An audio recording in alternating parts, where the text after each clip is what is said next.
Welcome to episode 31. Today we will examine a little of the rise and further rise of the computer game called Donkey Kong, starting with this popular handheld multi-screen game and watch presented in vibrant and distinctive orange. However, before we focus on today's game and watch, I'd like to answer our last episode's picture quiz we here on this channel like to call, What in the World? We can clearly see a Nintendo logo and enough of the remainder of the box art to see it's a Popeye theme. And it was the August-issued tabletop version of the Game & Watch series from 1983. Hopefully if you're watching this episode you likely had a good chance to guess this one. If not, and this is new to you, then please stay tuned to our channel and learn these interesting things along with me. But appearing here on our screen is today's focus and star of our show, the Game & Watch, from the multi-screen series called Donkey Kong. First offered for sale on June 3 back in 1982, this iconic game system sold 1,250,000 units. In 1982, the year Nintendo launched this Game & Watch, Universal decided to sue Nintendo, claiming that Donkey Kong infringed on Universal Studios' intellectual property rights to the film King Kong. Howard Lincoln, attorney and future president of Nintendo of America, decided to fight the case, and hired seasoned attorney John Kirby to represent Nintendo. When Kirby showed that not only was Nintendo not in violation of any copyrights, but also that Universal Studios themselves had sued RKO Pictures in 1975 to prove that the plot of King Kong was in fact in the public domain. Judge Robert W. Sweet ruled in Nintendo's favor, ordering Universal to pay Nintendo $1.8 million in legal fees. In an ironic twist, Judge Sweet also ruled that Tigervision's King Kong video game 11, licensed by Universal, infringed on Donkey Kong. After the victory, Nintendo awarded John Kirby with a $30,000 sailboat, christened the Donkey Kong, and gave him exclusive worldwide rights to use the name for sailboats. Due to the huge success of Donkey Kong, Nintendo of America was able to grow and release many more games in succeeding years and had the resources necessary to release the Nintendo Entertainment System in the USA. Kirby's name would also go on to feature heavily in Nintendo's future. But that's a story for another time. So Mario was originally a carpenter, not a plumber as he became later with the introduction of Mario Brothers. Another interesting discussion point focuses around the actual word donkey. In Donkey Kong, it is suggested that it is a play on the Japanese word for stupid. Another story on how the game's name evolved, and it's one I quite like, was that it was supposed to be Monkey Kong. But due to a barely legible fax transmission, the screen printers created thousands of pieces of artwork that read Donkey Kong instead. Since the manufacturers were in a rush to get the game released, they opted to change the game's title rather than wait for the artwork to be reprinted.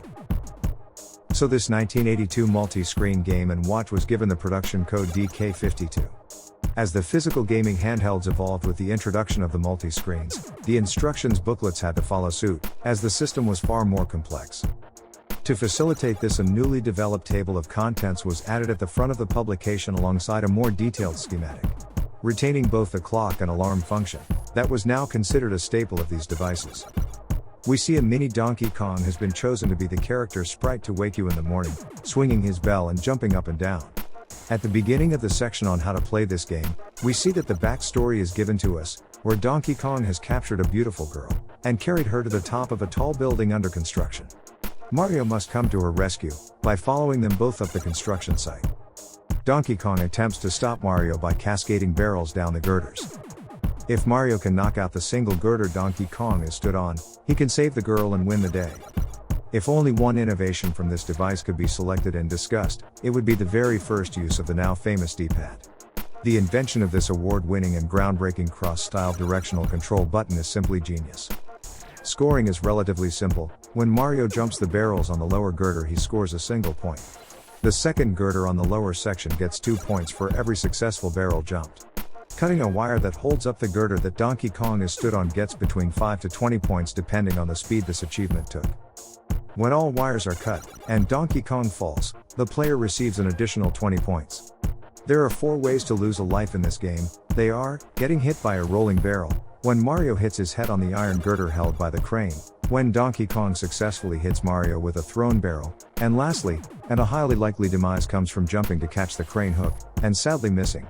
All these lose a single life, and remember you have only 3 lives to start with. With this being the first ever use of a D-pad controller, Nintendo went into extra detail on its function, referring to it simply as A+ button. I'm guessing that it was thought initially that the D-pad would not be seen as obvious, in that pushing the plus button up would make Mario go up and make him climb a ladder, for example. But I'm 100% sure it's one of the most intuitive controls ever invented that would go on to become a staple of gaming for decades to come. And while the caution section is very similar to previous Game & Watches, the hinge deserves a special mention. The ribbon cable seems dangerously exposed in these multi-screens, something the Nintendo DS would remedy many years later. And a few facts on specifications finishes up the booklet. To sum up then, Donkey Kong first made his appearance in the 1981 arcade machine of the same name, in which he faced Jumpman, who would later become Mario.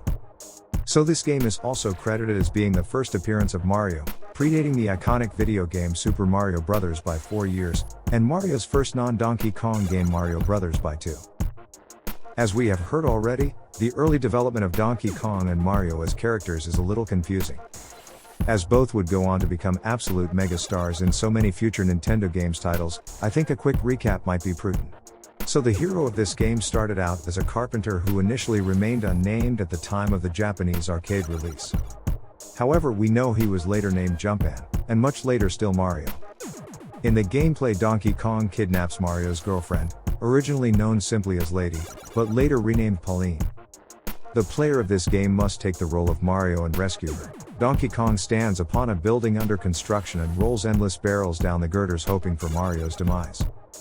Donkey Kong is probably the best known and at the same time, likely the most popular handheld amongst all of the Game & Watches ever issued. The monkey, or gorilla, would go on to feature in many other Game & Watch titles. He would become a staple of the Nintendo Entertainment System range, and by the time the Super NES comes out he is awarded an entire series of his own. Consider for a moment, this original Game & Watch we're looking at today is really quite impressive.